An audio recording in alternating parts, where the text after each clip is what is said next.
A trip to the state final next week is on the line tonight here in Cypress as a team with championship history takes on a group vying for their first title appearance. It's the 13-1 Refugio Bobcats taking on the 14-0 Timpson Bears, and we'll start with Refugio, who in the first 3 rounds of the UIL playoffs outscored their opponents 175-30. The Bobcats won the 2A Division I state championship not too long ago in 2019, the 3rd ring under the watch of their head coach Jason Herring in their 5th in school history. This year is the closest they've gotten to championship number 6 since that 2019 season, as they were finally able to get past their rival Shiner in a thrilling 27-21 victory last week. The difference maker, 2-way player Isaiah Avery scoring on an 87-yard touchdown on 4th and long late in the game. A play that was not designed for him, but a play that nonetheless was executed to perfection by him and his offense. Their reward for those late game heroics against Dalton Brooks and company was their date today with the undefeated Timpson Bears, who finished the year as the top-ranked team in 2A Division I and who are hungry for their first state championship appearance in school history. They're led by 4-star athlete and rising junior Terry Bussey, who has been absolutely phenomenal through his first 3 years of high school play, having over 3,000 total yards of offense and 19 interceptions to his name before he even hit the field for his junior season this year. The only thing missing amongst his many accomplishments, however, is a state ring. Well, him along with his tough-running partner in crime, Bosky Howard, can help the Bears, who look poised as ever to make 2022 the year they're finally able to hoist that coveted trophy in the air, and they'll look to do that with just 3 seniors on their varsity roster this year.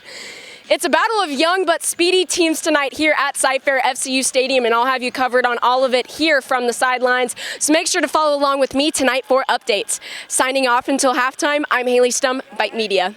It's the district matchup in Houston that Texas high school football fans have been waiting for all season, and it'll be nothing short of exciting as the undefeated North Shore Mustangs face off against the 7-1 Atascocita Eagles for the potential title of District 21 champions.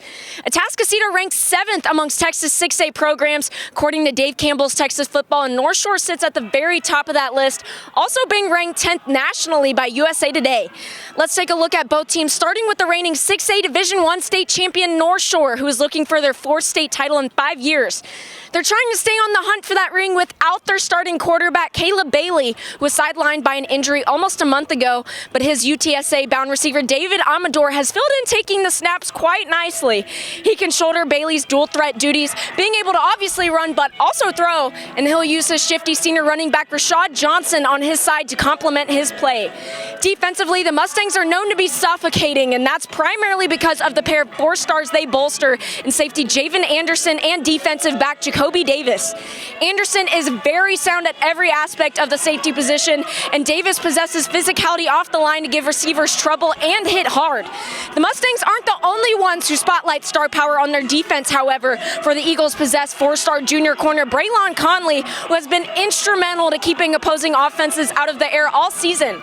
Also on the defensive side of the ball is a defensive tackle headed to play for Jimbo Fisher in the Aggies next season, Samu Tamanu Pepe, who will truly test the strength of the Mustang scoring squad on the ground. Atascocita can get it done offensively as well, with 3-star junior quarterback Zion Brown piloting the offense. Brown will most often use his arm to work his way downfield, but can cross up defenders using his legs when no targets are available.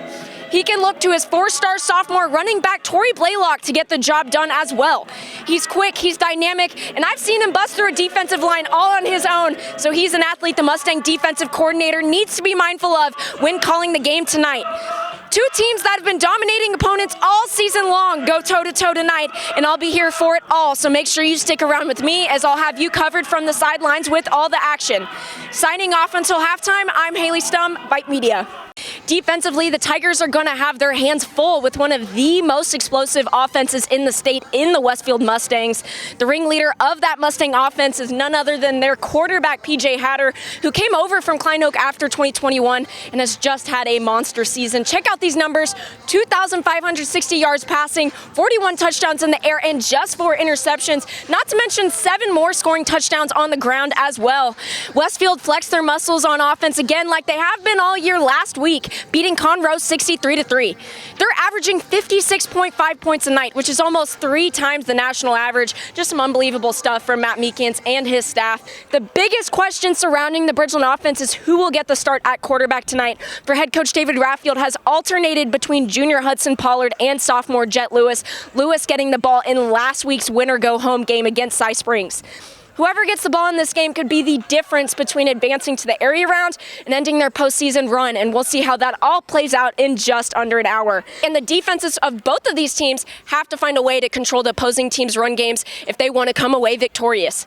I talked to Matt Valmore, the defensive line coach for the Bears, a few hours ago, and he said that Cy Springs is a team that they can't let hang around. In his eyes, the key to success is Bridgeland establishing dominance at the jump, and we'll see if that's what they do here in an hour.